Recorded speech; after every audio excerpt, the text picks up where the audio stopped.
Bueno, enseguida les presento a nuestro próximo invitado. Abordamos un asunto. Esta mañana posiblemente lo han visto en las páginas de La Voz. El compañero Javier Pajarón lo publicaba. No es la primera vez que ocurre, pero no deja de sorprender, por lo menos a un servidor. No sé a ustedes si para obtener la nacionalidad española hay que, en fin, llevar a cabo un test de preguntas, y ahora les voy a contar algunas de las preguntas y su respuesta. En fin, no pasó el té. Ahora le contamos el caso de una mujer que lleva viviendo 20 años en España, concretamente en Roquetas, residencia legal, incluso con una hija universitaria. Vamos ahora con este caso. Antes nos detenemos en el Instituto de Enseñanza Secundaria Maestro Padilla, en la capital almeriense, un proyecto educativo, la verdad que muy interesante, crea e ilustra tu propio relato. Esta mañana hemos querido conocer de cerca de qué va esta historia. Mar Díez ha estado en este instituto. Bienvenida, buenas tardes, Mar. Cuéntanos, adelante.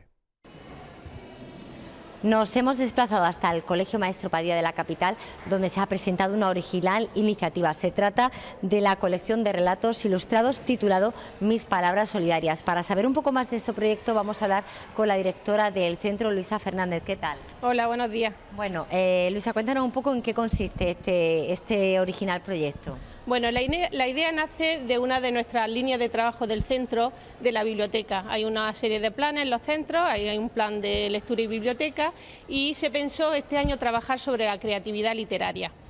Luego a este proyecto de la biblioteca se han unido otros proyectos como el proyecto Escuela Espacio de Paz y el Plan de Igualdad. Y de todo ello pues ha nacido un libro estupendo, porque no solamente tratamos de trabajar la escritura y también el oral, porque después cuando vosotros hagáis la entrevista pues ya veréis cómo se expresan oralmente. Y eso les digo, trabajamos la escritura, nuestra lengua castellana, pero a la vez trabajamos los valores. Es decir, ellos han creado a través de sus relatos, pues se les ha dado unas normas en el departamento de lengua, cómo tenían que escribirlo, y bueno, y de todo ello, pues el resultado tenemos un libro en el que estamos muy orgullosos. Un libro precioso que se puede... Además ilustrado. Sí, porque también el departamento de plástica también ha contribuido. Es decir, que esto es realmente un proyecto que está implicado mucha gente, y no solamente profesorado, sino también personal docente, porque aquí para la decoración, vamos, la ordenanza, las monitoras, todo el mundo está contribuyendo de una manera extraordinaria. Precisamente ayer celebrábamos el Día del Libro y durante esta semana también se están llevando a cabo distintas actividades. A mí me gustaría preguntarte un poco la edad de estos chicos que han participado, de qué nivel educativo son. Pues mire, esta actividad es para el alumnado de primero y segundo de la ESO, también para el alumnado de aula específica. Nosotros tenemos en el centro de aula específica, y luego tenemos un programa específico de formación profesional básica, que todos ellos son los autores de nuestro libro. Bueno, pues también me gustaría, gracias Luisa, me gustaría hablar con la coordinadora de este proyecto, que es Paqui Cortés, y que imagino, bueno, pues ha sido una gran aventura, Paqui, y una gran experiencia. Pues mira, sí, porque esto empezó como algo pequeño. Nosotros lo único que queríamos es que nuestros alumnos mejoraran la competencia lingüística, y pensamos que como mejor que hacerlo era pues que trabajaran valores, que sus relatos pues defendieran lo que para ellos consideran que es la solidaridad. Mandaron 80 relatos diferentes donde tocan todos los temas: el acoso escolar, la violencia de género, los mayores, la ONG. Entonces ha sido un trabajo maravilloso, porque ellos han vivido este proceso como si fueran escritores. Es decir, ellos han creado sus relatos, han tenido encuentros con escritores, han tenido que revisar, han tenido que hacer la ilustración y ahora la promoción. Hemos hecho un programa de radio, ahora estamos con vosotros, encantados. Luego será la presentación de nuestro libro el 28, que viene la delegada de Educación y Ciencia y personalidades relacionadas con el mundo de la paz. Y luego vamos a ir a la Feria del Libro, que os lo digo ya, que estáis todos invitados, el día 30 de este mes, de 5 a 7, estaremos en la caseta de Letras de Esparto. Y luego lo presentaremos nuestro libro en la librería Picasso, que es el 5 de mayo, ¿no? El 5 de mayo a partir de las 6 de la tarde. Entonces lo que quiero es que ellos vean pues lo que es el proceso de creación de un libro.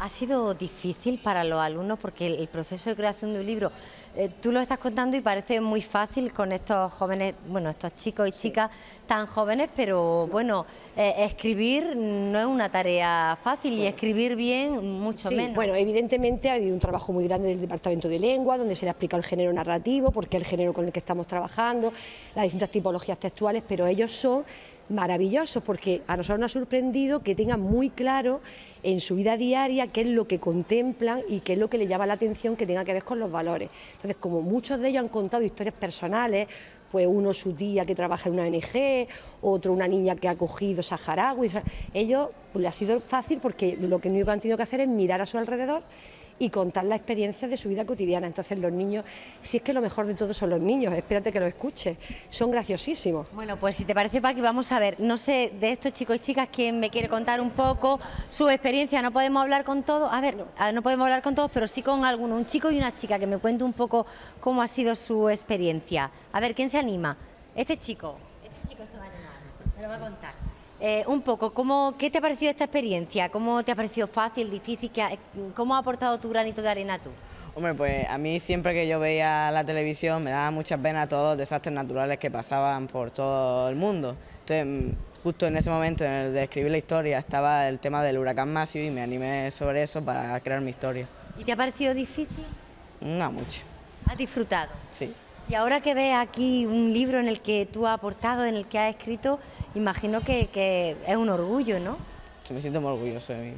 Muy bien, enhorabuena. Venga, otra chica que me cuente un poco su experiencia. A ver, tú, ¿cómo te llamas? Eva. Eva, a ver, cuéntame un poco de qué has escrito tú, qué te ha parecido esta experiencia. Pues yo me inspiré porque mi madre me contó sobre un amigo que le ocurrió que él se fue de viaje y pasó un huracán y se quedó ahí para cuidar a los que le pasaron eso. A las personas que necesitaron ayuda, ¿no? Ay, muy bien.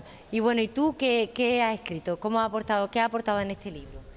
Pues yo he escrito una historia de una niña que tiene un reloj mágico y me inspiré pues de una vez que jugué con mi primo y que le decía que el tiempo se paraba y entonces pues cada vez que pulsaba un botón en el reloj, pues el reloj pitaba un poquito, entonces yo sabía cuándo lo tocaba y pues me paraba y ya él hacía tonterías. Y luego yo hacía como la tonta, como si no supiese lo que hubiese pasado. Entonces pues me inspiré de eso y también de las cosas que veía en la tele, de gente de guerra y de violencia de género y esas cosas. ¿Qué te ha parecido la experiencia? Bien, no sé, como liberarse un poco de soltarse en un papel. De lo que tienes dentro un poco, ¿no? Sí. De acuerdo, muchas gracias. Bueno, pues con esta iniciativa tan original y tan importante para estos chicos y chicas de cualquier centro educativo, nos despedimos. Eso sí, ya lo saben, acuérdense de este libro, Mis Palabras Solidarias, que podrán acceder a él a través de la Feria del Libro y en una futura presentación oficial prevista para el 5 de mayo. Así es, el próximo 30 de abril de 5 a 7 de la tarde, y leo aquí textualmente, Feria del Libro de Almería, en el stand de una editorial que se llama Letras de Esparto, en la Plaza de la Catedral, donde se celebra la Feria del Libro y donde, sin novedad, haremos este programa el miércoles. Se va a presentar este libro. La verdad que muy interesante. Mis Palabras Solidarias, este proyecto educativo, crea e ilustra tu propio relato. Gracias a todos y todas por atendernos. Un saludo para Elías Maestro Padilla, de la capital almeriense. Les hablaba de un test. Esta mañana aparecía en las páginas de La Voz, el compañero Javier Pajarón firma la noticia hablando de una pequeña muestra de un test de integración y arraigo para la obtención de la nacionalidad española. El caso es que hay una señora, una mujer de origen marroquí, aunque quizá eso sea lo de menos, una mujer con 20 años de residencia legal en nuestro país, concretamente en Almería, en Roquetas de Mar, que es donde vive, incluso con una hija nacida aquí, incluso universitaria. Bueno, pues esta señora no ha podido pasar el test este, que ahora vamos a comentar, algunas otras preguntas, y no se lo han dado. No sé si hay alguna segunda oportunidad, pero en fin. El primer requisito es presentar documentación de que lleva más de 10 años legalmente en España. Eso lo cumple de sobra, lleva 20. Pero preguntas como, por ejemplo, pues ¿qué le digo yo? La pequeña muestra que ponía el compañero Javier decía: ¿con qué países tiene frontera España? Respondía la señora. Francia, Portugal y Marruecos. ¿Cuáles son las lenguas oficiales de España? Castellano. ¿En qué comunidad está? Andalucía. ¿Cuál es la capital de Andalucía? Sevilla. Todo esto correcto. La bandera de España es roja, amarilla y roja. La contestación. ¿Dónde está la Alhambra? En Granada. ¿Dónde está el Palacio de la Zarzuela? No lo sé. ¿Dónde está la Sagrada Familia? No sé. ¿Conoces a deportistas españoles? No sé. ¿Conoces a actores españoles? No sé. ¿Qué se celebra el 6 de diciembre? No sé, era la respuesta de esta mujer. ¿Qué se celebra el 12 de octubre? Tampoco lo sabía. ¿Cómo se llama el alcalde de Roquetas de Mar? Gabriel, ha dicho ella. ¿Cómo se llama el presidente de la Diputación? No sé, aunque es la misma persona, pero usted y yo sí lo sabemos. ¿Cómo se llama el ministro de Economía? No sé. ¿Y el de Educación? No lo sé. ¿Y el de Justicia? Pues tampoco. Pregunta curiosa que tiene que ver con nuestra cultura gastronómica. ¿Qué lleva la paella? Una gran pregunta. Y dice la señora: puede llevar marisco o pollo. Comidas típicas españolas: paella, migas y patata a lo pobre. ¿Qué lleva la tortilla? Imagino que la española. Patatas y cebolla. ¿Qué son las fallas? Pedazo de pregunta para un test de obtención de nacionalidad. Dice la señora que no sabía qué son las fallas. ¿Conoce al presidente de la Junta? No sé. ¿Qué es el chotis? Alucinante. No sé. ¿Dónde está Cazorla? ¿Dónde está Cazorla? Por Dios santo. Pues no lo sabía la mujer. Por último, de esta pequeña muestra. ¿Por qué desea la nacionalidad española? Dice la señora. Me gusta España, las personas, la gente, el país y no tengo nada en Marruecos.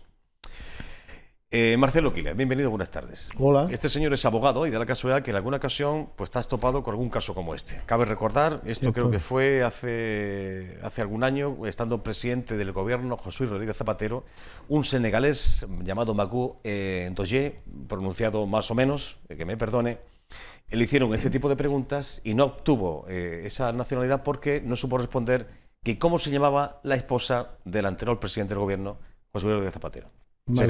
Magu Ndoye exactamente se llamaba. Sonsoles Espinosa se llama esta señora, le mandamos un saludo.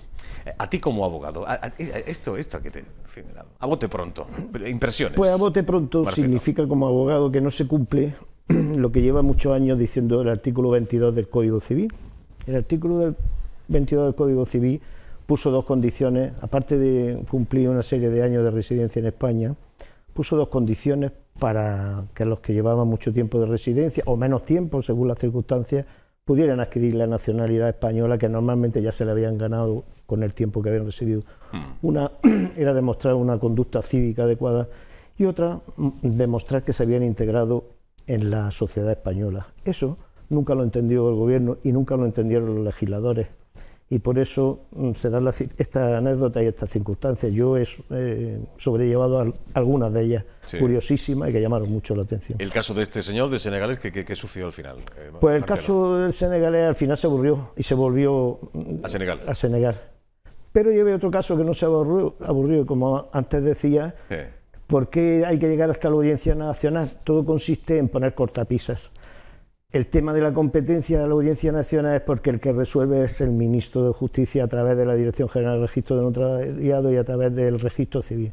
Es una serie de documentación, es una serie de trabas, es una serie de imposiciones, tanto documentales como sociales, las que se hacen, que están todas equivocadas y que últimamente se apoyan en una regulación legal que no es correcta y que no es conforme a la Constitución. Bueno, este es un caso de un señor que era polígamo, por la poligamia tenía 3 esposas, ¿no? Sí.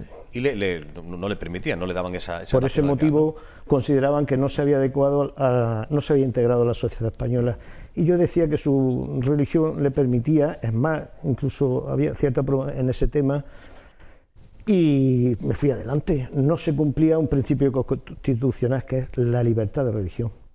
Cuando la Audiencia Nacional, como en este caso al que hace referencia ahora, te dice que no, tienes que llegar hasta el Tribunal Supremo. En nuestro caso, la Audiencia Nacional justamente pensó que el principio de libertad de religión era más fuerte que el de la integridad y que eso no tenía que ver nada con la integridad. Y llegamos, nos dio la razón, lo recurrió el abogado del Estado y llegamos al Tribunal Supremo, que también nos dio, confirmó muy sorpresivamente porque hasta esa época no se había reconocido. Nos dio también la razón. Lo que sí es delito en nuestro país es la poligamia. Es delito. Eso sí está reflejado. Pero lo decíamos, si, por ejemplo, una persona que nace en España y se casa con otra es polígamo, ¿no? Con 2 o 3, no se le quita la nacionalidad española. Ese era mi principal argumento. Se le puede meter en la cárcel, pero no deja de ser nacional. Otra persona que con arreglo a la ley tiene derecho por haber estado 10 años, o 3 años en otras circunstancias, o 1 año, según las circunstancias, convenio. Si es polígamo, el fiscal debe de acusarle, si es que así lo entiende, pero no quitarle la nacionalidad. Si nos atenemos a esta pequeña muestra que yo he leído así más o menos y que esta mañana, como digo, el compañero Javier Pajarón reflejaba en las páginas de La Voz. Hay preguntas aquí. Ahora mismo nos vamos a la puerta de Purchena, capital almeriense, y preguntamos, solamente 3, ¿quién son los ministros de Economía, Justicia y Educación? A cualquier persona que pase por allí, yo diría que la gran mayoría no lo sabe. Ni la persona que lo ha hecho, tampoco lo sabe. La mayoría de los españoles tenemos cierta reacción en contra del gobierno y eso hace que no nos preocupemos por las resoluciones gubernamentales, sino es que nos afectan a nuestros criterios primordiales, como pueden ser la salud, pueden ser el paro, pueden ser los abusos que los propios políticos están realizando, pero no nos interesa el nombre de un político que mañana se cambia por una serie de circunstancias. Eso no es demostrar. La persona que ha aguantado 10 años en España y que ha tenido que pasar muchas necesidades en España y que se ha relacionado, como se hacía al principio, la forma de demostrar que uno se había integrado era llevar a sus amigos, se llevaba al registro civil de sus amigos y decía, sí, este es mi amigo Ndoye lleva muchos años conmigo y es una gran persona. Eso Claro. sí era un sistema. Eso sí es una prueba. Eso era una prueba. Evidentemente. Y esta señora que lleva 20 años, incluso con una hija nacida aquí que va a la Universidad de Almería. Pero que te pregunten qué son las fallas, o qué es el chotis, ese baile que se baila así agarradito, que es típico madrileño, es que da un poco de risa esto, ¿no? Sí. No quiero yo mofarme de la historia, pero... Suele joder, ocurrir que a los andaluces le preguntan en qué consiste la sardana o la comida típica, Sí, sí. o las faves asturianas, o sea, a veces cambian la regionalidad también. Llama la atención esto, Marcelo, que quien redacta este test es el Instituto Cervantes. Prestigioso instituto, sin lugar a dudas, que hace una labor por un estudio a nivel mundial, a nivel internacional, muy importante. Pero esto me llama la atención. Yo no dudo que el Instituto Cervantes sea muy prestigioso y que esté favorecido por o sea, un organismo público, semipúblico. A veces la diferencia entre lo público y lo privado cada vez está más distante. Pero a raíz de una serie de circunstancias, no me refiero en concreto al Instituto Cervantes, sino en general al decaimiento de las instituciones públicas, para mí me dan más garantía y más confianza actualmente las instituciones privadas que esas instituciones raras que a veces suelen llamarse públicas o semipúblicas o pactadas. No me ofrecen ninguna garantía desde el momento que actúan en régimen monopolio, es a través de los cursos que, como suele ocurrir cuando un régimen es monopolístico, suelen poner precios, suelen realizarse negocios, no lo digo en concreto porque no lo he estudiado, pero sí he observado el añadido de la penalidad económica que a los clientes míos tienen que soportar, bien desplazándose, bien teniendo que realizar una serie de cursillos a distancia, o sea, una serie de engorros que no tienen mucho sentido. Claro. Y siempre pasando por caja. Claro, O ahí generalmente, está el sistema, Ahí el está sistema el kit, económico. El kit de la cuestión. ¿Qué deberían, incluso nosotros, los que no tenemos que pedir la nacionalidad, esperemos no vernos en esa tesitura en otro país, pero qué deberían de saber estas personas que no saben? Estas personas que hacen este tipo de preguntas absurdas y a veces irrisorias, deberían de bajarse un poco del pedestal, ir andando por donde vamos todos, andando por la calle, y observarían sufrir las penalidades que sufren los inmigrantes en España, que con la situación de crisis que actualmente existe cada vez son mayores, ver cómo ellos han estado, efectivamente, como aquella señora que ha aprendido un poco lo que era la paella, han estado 10 o 20 años aguantando los trabajos más míseros que existen, los sueldos peores que sean, y eso significa integridad. Quizás si no hablan el castellano tan perfecto como los propios castellanos o los andaluces, que no lo hablamos tan bien tampoco el castellano, veríamos que están en su perfecto derecho y que están, sobre todo, que están muy integrados en su sociedad. Si yo hablo con los senegaleses o cualquier persona, por ejemplo, que es un grupo con el cual tengo mucha relación, veremos su grado de integración, su respeto a los demás, su no querer problemas, etcétera. Esa situación durante 10 años. No pueden tener antecedentes penales, lógicamente, así se cumple lo de que tengan una correcta educación cívica. Han cumplido todos los requisitos realmente. Creo que ponerle más trabas no es bueno y no es correcto. Y en el caso de esta señora que ha suspendido este test de nacionalidad, no sé si tiene una segunda oportunidad o ya se tiene que olvidar, no va a obtener la segunda nunca. Oportunidad. ¿Esto cómo funciona? No sé si la letrada que lleva el asunto lo habrá merecido la pena. El coste que supone llegar hasta el Tribunal Supremo, que es el recurso que se permite la apelación frente a la Audiencia Nacional, llega al Tribunal Supremo, no al Tribunal, sino al Tribunal Jurado. Bueno, el coste que eso le supone con un procurador en Madrid, o sea, eso puede ser horroroso. Supongo que pleitarán por beneficio de pobreza. A veces merece la pena porque el Tribunal Supremo, aunque tarda, suele ser convincente y suele atender a una serie de razones. La Audiencia Nacional también lo hace. Mucha gente lo que hace es decir, voy a intentarlo otra vez, y ahora empiezan de nuevo una serie de documentos, tienen que volver a su país, todo tiene que ser legalizado, todo tiene que ser antes de 3 meses, porque si no ya no sirve. No vaya a ser usted que lleva 10 años portándose bien, no vaya a ser que en 3 meses deje de portarse bien y ya se lo quitamos. No 10 años, sino 20 que lleva esta mujer. El sistema es obsoleto y es totalmente, va en contra de lo que es el respeto a la persona. La persona es universal, el universo es muy grande. Todo este tipo de trabas son nada más que eso, trabas, y si van promocionadas por el gobierno, mucho peor. Claro. ¿Qué circunstancias o qué argumento exime a estas personas de tener que presentarse a este tipo de pruebas, si hay alguna? Hay que ponerse en su lugar. Si ellas tienen eso le pasa también para otra serie de circunstancias a los extranjeros que llevan residiendo aquí. Por ejemplo, si su país tiene convenio con España, eso pasa por ejemplo con los marroquíes. El carnet de conducir sirve, pero si no tienen convenio, como puede pasar con los senegaleses, su carnet de conducir no sirve y no hacen nada más que cometer delitos cuando cogen todo su rastrillo para el mercadillo, que son legales, que pagan impuestos y cogen su coche con su carnet de conducir. No les sirve.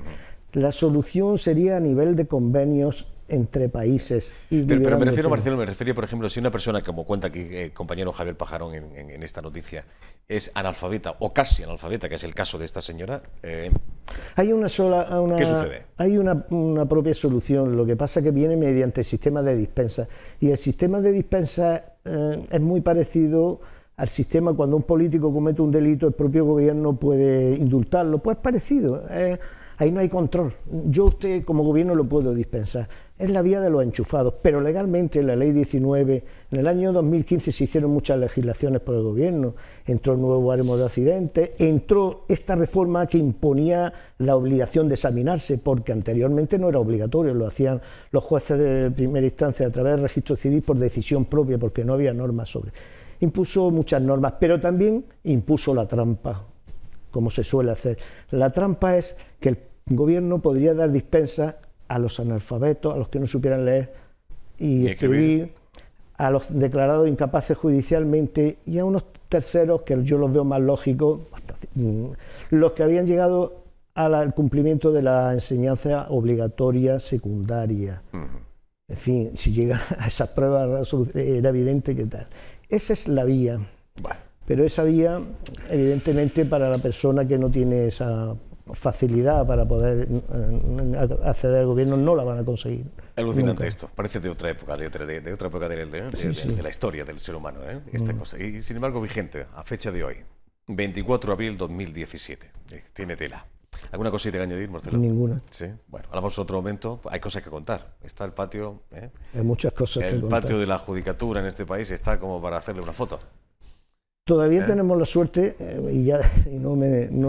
quiero hablar, tenemos la suerte de tener muchos jueces justos, muchos jueces nuevos que están limpiando el patio de malos productos nocivos. Productos nocivos. Marcelo Quile, gracias. Hasta la próxima. Vamos a la casa museo de ese gran poeta que fue y que eligió Almería para vivir una parte de su vida, José Ángel Valente. Dentro de la Facultad de Poesía José Ángel Valente suelen visitar Almería una serie de poetas, ellas y ellos, en este caso es ella, para hacer, entre otras cosas, una lectura y presentar el poemario. Vamos a la casa porque esta tarde a las 7:30 se presenta poemario, pero hay una lectura antes en esta casa museo del poeta orensano. Hablamos con Ana Gorría, que es quien visita Almería esta tarde. Juan Domínguez, ¿qué tal? Bienvenido. Buenas tardes, adelante.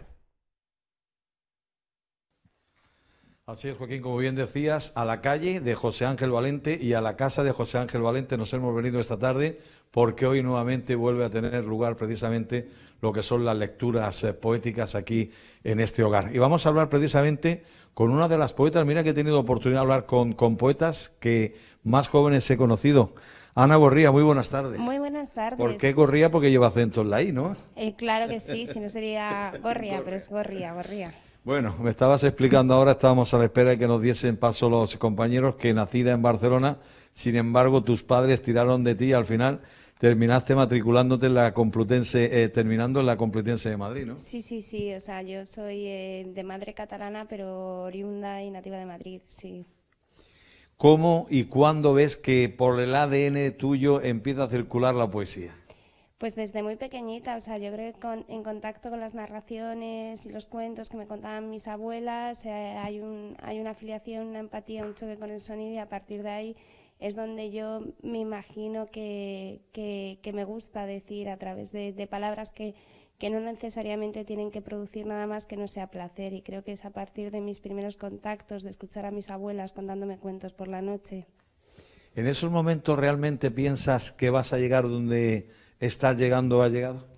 No lo pienso, yo creo que nadie lo piensa y yo creo que la fortuna... Es fruto del recorrido de la vida, ¿no? Sí, y del amor de los demás, que muchas veces nos lleva, en este caso, por ejemplo, Raúl Quinto, Isabel Jiménez Caro, el catálogo del Gaviero, son gente que ha movido o ha acompañado la obra para ponerla en otro lugar distinto del donde estaba yo en mi habitación sentada escribiendo mis poemas.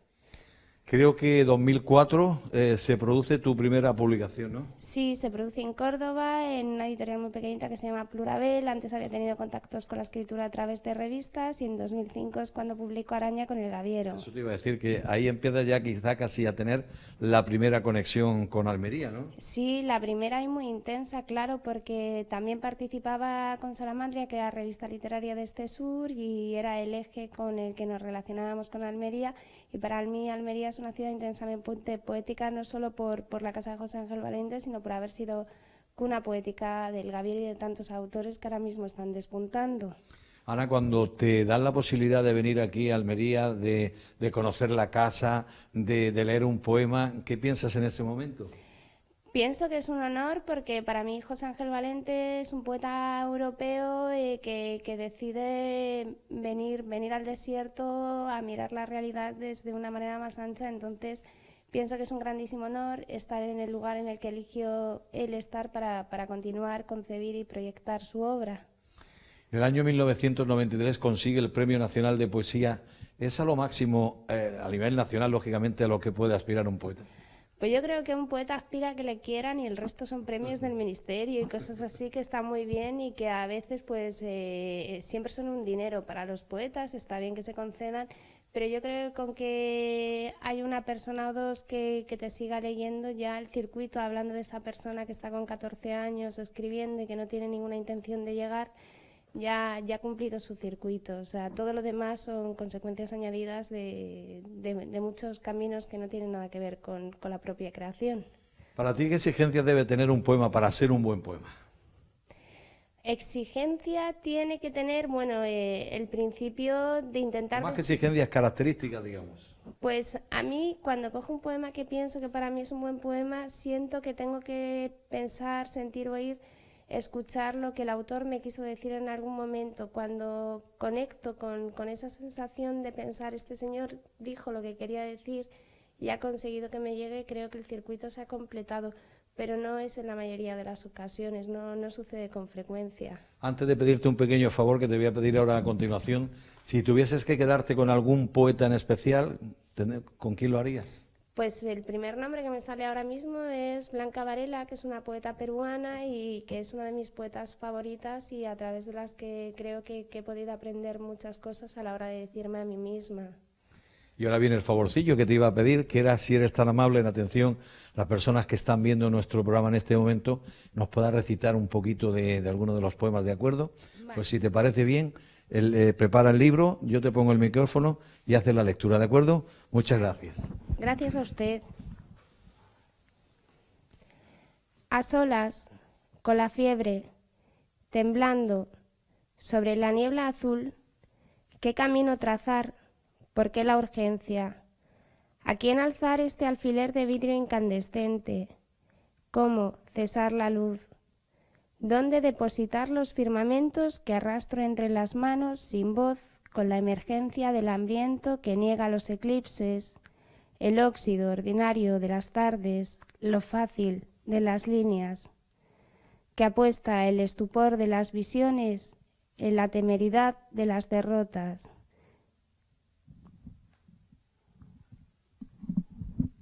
Pues muchas gracias, Joaquín. Ana Gorría, como decíamos, aquí desde la casa de José Ángel Valente, que nos ha leído este precioso poema.